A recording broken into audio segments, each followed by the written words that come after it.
Mr. President, this morning, a great tragedy had befallen the nation, and on this somber occasion, the family of former President Jerry John Rawlings is here to inform you formally of the passing of our former president. The family is led by Colonel Agbochi. At this juncture, the spokesperson, Mr. Blagoji, is being kindly invited to speak. Mr. Blagoji.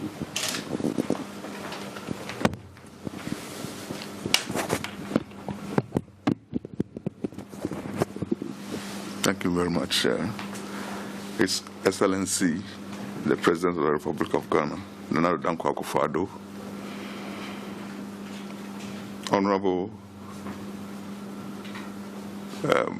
Chief of Staff, members of the government, as it has been said, a great tragedy has befallen us as a country and as a family.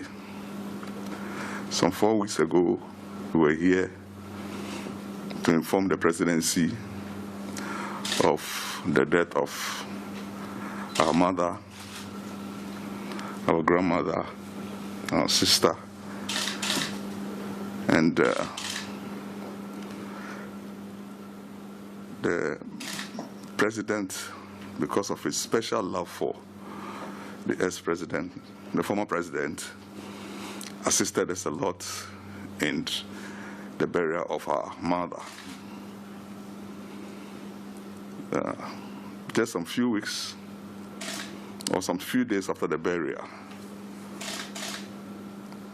the former president, Jerry John Rawlings, fell sick and was hospitalized. A lot of efforts were made. I know the president was in touch with his brother. Little did we know that former president will leave us. So we've come here formally to inform the president and the entire government that this is what has happened. It is true. Jerry John Rawlings is no more. And we deem it appropriate to come and inform you officially. And with me, the delegation is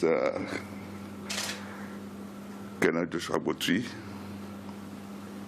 Honorable Zanato Rawlings,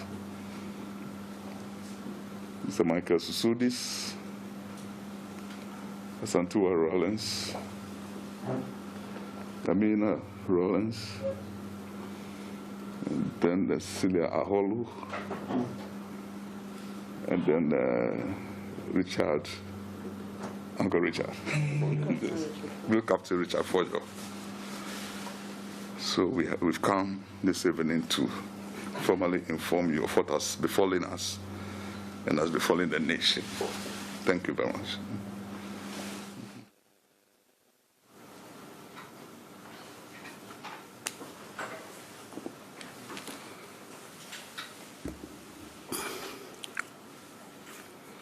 Our Chief of Staff, Colonel Agbochi, members of the Rawlings family. First of all, I have to welcome you to the seat of the presidency of our country, to Jubilee House,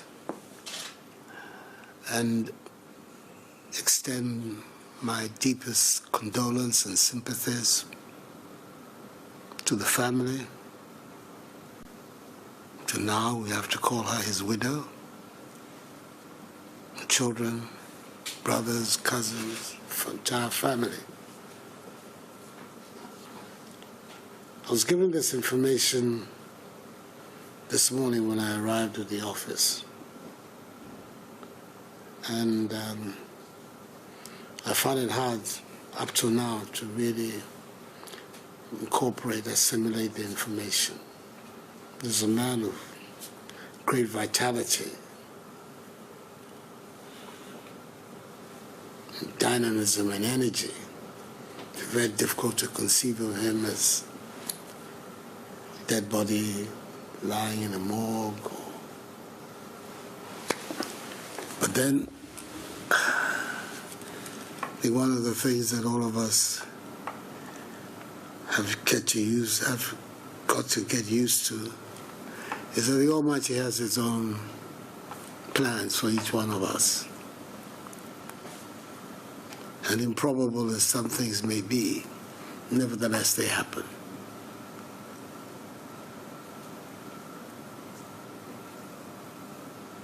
It's a moment for reflection and for continuing to believe in His purpose, that He has a purpose for each one of us. And as it appears, former president's work here on earth has come to an end.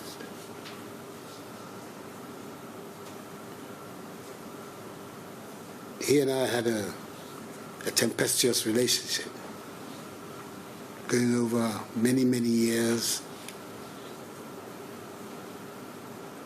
But I believe that we came to see value in each other. That's how I put it, by the end. Extremely disturbed and saddened by his passage.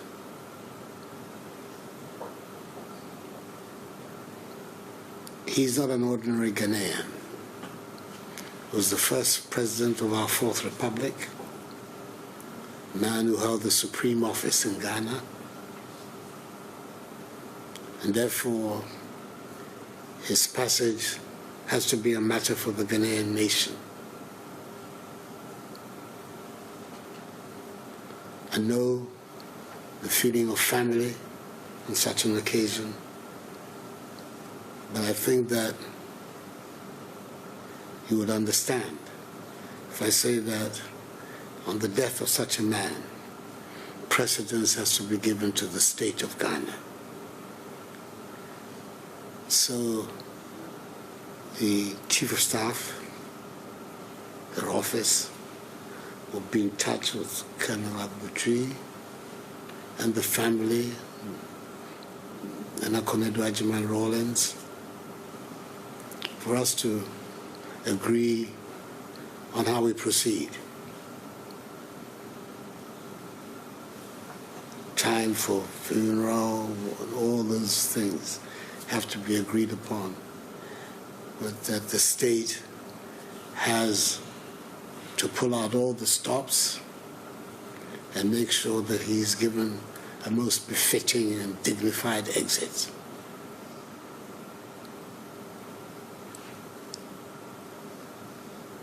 I'm determined to do that.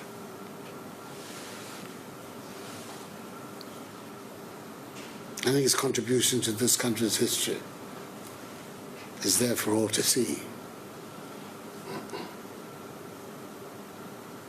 And at the end, if he's had to leave, I think a grateful nation should show its appreciation of him in the manner in which it organizes his send-off. So I'd like you to tell our former First Lady that is a decision that I've taken. We're going to give him a state funeral, and that between her and the Chief of Staff, whatever arrangements that have to be made will be made. Clearly, the wishes of the family cannot be ignored, and they will not be ignored.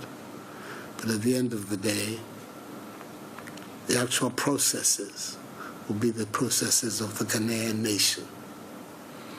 Just give him a befitting send-off. So I'm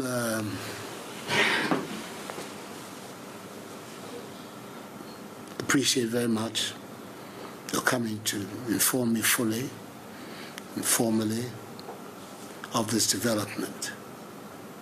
When I was informed about it I did, through the Chief of Staff, inform the family that having regard to who he was, I believe that the announcement of his death to the country should be the responsibility of the President. And it is on that basis that I had issued a statement announcing formally the death of President Rawlings. So that therefore provides us with the framework within which we can go forward. I know the Colonel very well from a long time ago. I know his attachment to his nephew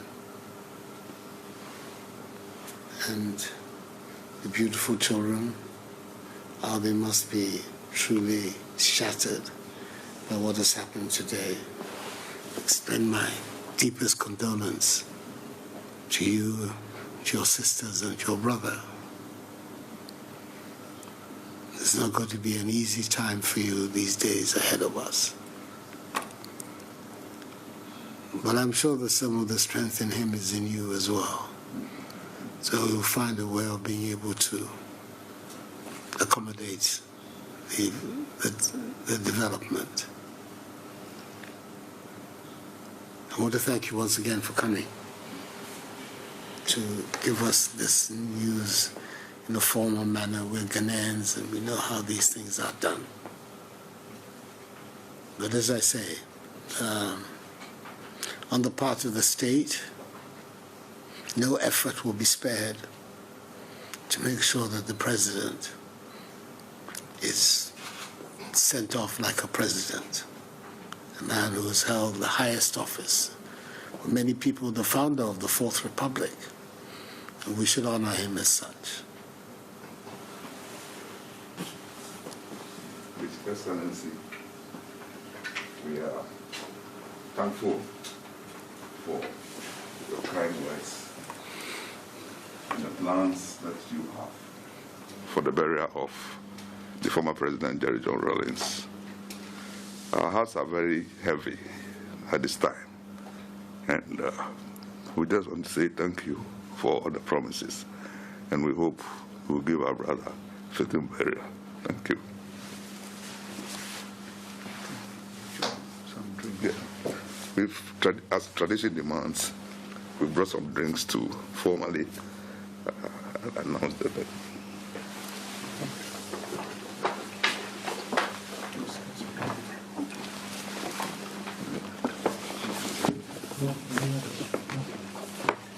So let's take one as a. You can come to it.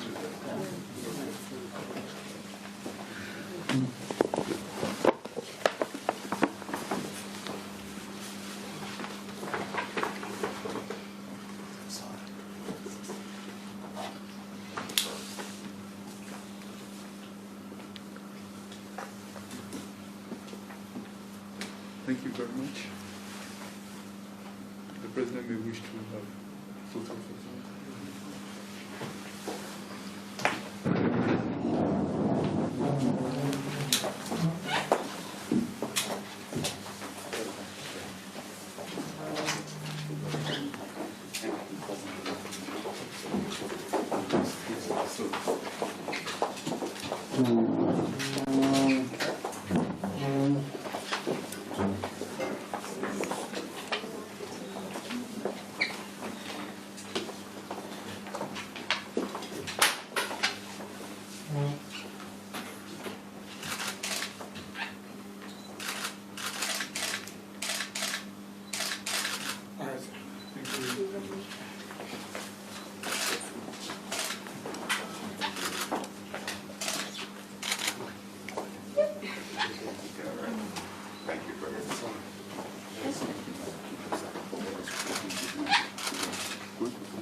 So we've been talking about you, supporting you, this is, I know how you feel.